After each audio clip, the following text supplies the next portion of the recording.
Vamos falar agora sobre reparação do dano e direito de regresso, dentro do capítulo de responsabilidade civil do Estado, em direito administrativo. Esse conteúdo cobre os itens 7.5 e 7.6 do edital. Primeiro, vamos entender a reparação do dano. Quando a responsabilidade civil do Estado fica configurada, nasce o dever de reparar integralmente o prejuízo sofrido pela vítima. Repara que essa reparação tem natureza indenizatória, e o que ela busca é restabelecer, na medida do possível, a situação que existia antes do dano. Isso quer dizer que o objetivo aqui não é punir o Estado. A ideia é compensar o lesado pelos prejuízos que decorreram da atuação administrativa. Agora vamos entender o princípio da reparação integral.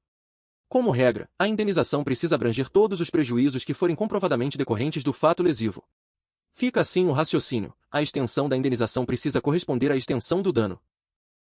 O que pode ser reparado? Danos materiais. Danos morais. Danos estéticos. Lucros cessantes, quando comprovados. Outras modalidades de dano que o ordenamento jurídico reconheça. Vamos agora para a pergunta: quem indeniza? Nos termos do artigo 37, parágrafo 6º, da Constituição Federal, a vítima direciona sua pretensão indenizatória contra a pessoa jurídica de direito público, ou contra a pessoa jurídica de direito privado prestadora de serviço público. E aqui vale destacar: o agente público, em regra, não é demandado diretamente pela vítima. Isso nos leva ao direito de regresso. Depois de indenizar a vítima, o Estado pode buscar o ressarcimento junto ao agente público responsável. Essa ação tem nome: ação regressiva. E o objetivo dela é recompor o patrimônio público. Requisitos da ação regressiva: pagamento prévio da indenização pelo Estado. Demonstração de dolo ou culpa do agente público. Sem esses dois requisitos, cumulativamente, não existe ação regressiva. Vamos entender melhor a responsabilidade do agente. Essa responsabilidade é subjetiva. Isso significa que o Estado precisa demonstrar negligência, imprudência, imperícia ou dolo. Fixem bem essa ideia: não existe responsabilidade objetiva do agente público. Chegamos agora na teoria da dupla garantia. Segundo o entendimento consolidado do STF, o artigo 37, parágrafo 6º, estabelece uma dupla proteção. A primeira garantia protege a vítima: ela pode demandar diretamente o Estado, que tem maior capacidade patrimonial. A segunda garantia protege o agente público: em regra, ele não responde diretamente perante a vítima. A responsabilização dele só vai acontecer por meio de ação regressiva, proposta pelo Estado. E atenção aqui, porque esse entendimento é bastante cobrado em provas recentes da Sebrasp. Vamos falar agora sobre a denunciação da lide. Como regra, não se admite a denunciação da lide do agente público nas ações indenizatórias que a vítima propõe contra o Estado. Motivos para não admitir a denunciação da lide: evitar a ampliação do objeto do processo. Evitar atraso na prestação jurisdicional. Evitar prejuízo ao administrado. O ressarcimento, então, deve ocorrer depois, por meio da ação regressiva. Sobre a prescrição, a ação indenizatória que a vítima propõe contra o Estado segue o prazo prescricional previsto na legislação aplicável. Já a ação regressiva tem disciplina própria, conforme o entendimento constitucional, legal e jurisprudencial. Para a prova, o que mais importa memorizar é isso: a ação regressiva exige indenização prévia, e exige dolo ou culpa. Pontos de atenção: o agente público não responde objetivamente. O direito de regresso exige dolo ou culpa. A vítima demanda o Estado, e não o agente. O pagamento da indenização é pressuposto da ação regressiva.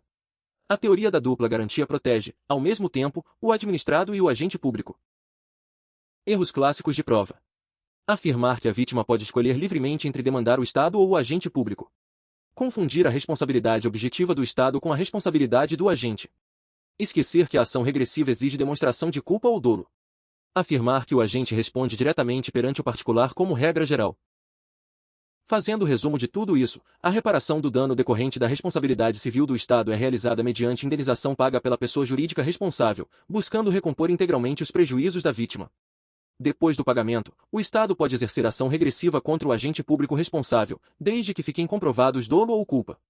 Repara nessa distinção importante: a responsabilidade do Estado é objetiva, enquanto a do agente é subjetiva. E, segundo a teoria da dupla garantia, a vítima demanda o Estado, e o agente responde, em regra, apenas perante o próprio Estado. Agora vamos para o complemento para provas da Sebrasp. Primeiro ponto: a sequência lógica da responsabilidade. Sequência lógica de análise da responsabilidade. Verifica-se se o Estado responde perante a vítima. Havendo indenização, analisa-se a existência de dolo ou culpa do agente. Examina-se a possibilidade de ação regressiva. Essa sequência evita confundir a responsabilidade objetiva do Estado com a responsabilidade subjetiva do agente. Segundo ponto, a teoria da dupla garantia.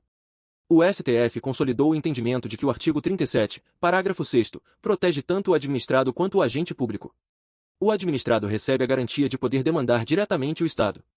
O agente, em regra, não responde diretamente perante a vítima, ficando sujeito à ação regressiva proposta pelo Estado. E, para fechar, um alerta específico para a Cefaz, a Sebrasp costuma formular assertivas afirmando que a vítima pode ajuizar a ação diretamente contra o agente público. À luz da teoria da dupla garantia, adotada pelo STF, essa afirmação é, como regra, incorreta. O modelo constitucional privilegia a responsabilização direta da pessoa jurídica responsável pelo serviço público, reservando a responsabilização do agente à ação regressiva, condicionada à comprovação de dolo ou culpa. Esse entendimento encerra, de forma coerente, todo o capítulo de responsabilidade civil do Estado, e dialoga diretamente com o MIC-ADM 0041, sobre responsabilidade dos agentes públicos, consolidando a distinção entre responsabilidade objetiva do Estado e responsabilidade subjetiva do agente público.